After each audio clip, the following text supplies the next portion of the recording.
Hey there, my name is Shital. Welcome to my channel. In the last video, we saw how to create models in Django and how to add data from admin side.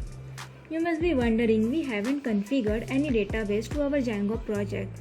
Then where the data is getting stored? Well, the answer is Python 3 and above comes with the built-in lightweight database, which is SQLite, and Django leverage that database. Let me open setting.py from Django project folder.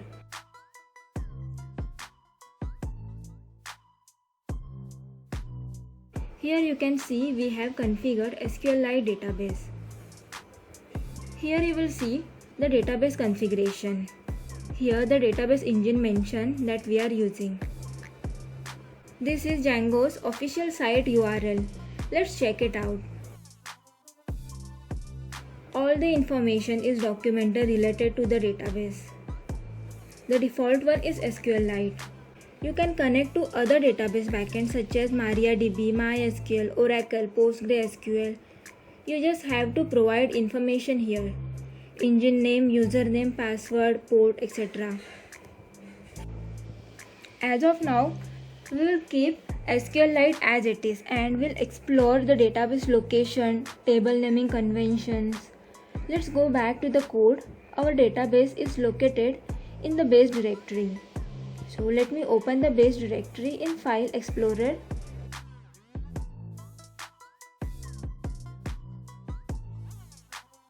This is our database. It is a single file. Unlike other database engines, SQLite doesn't require a separate server to host it, as it is a lightweighted. SQLite is beneficial if you want to learn Django or create a small project.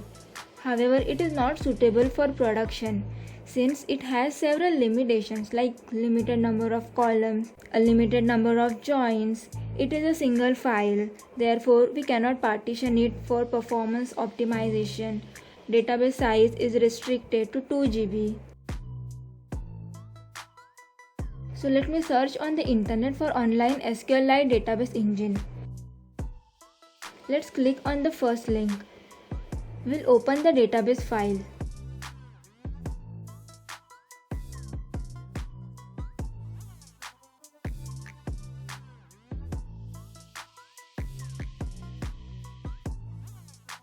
And this is our table.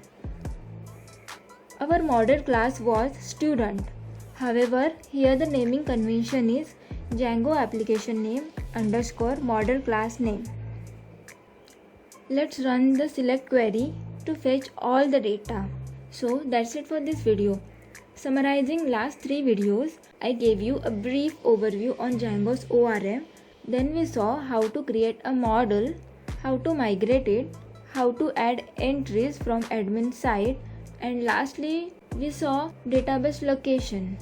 I hope this helped you. Stay tuned with my channel, like and comment.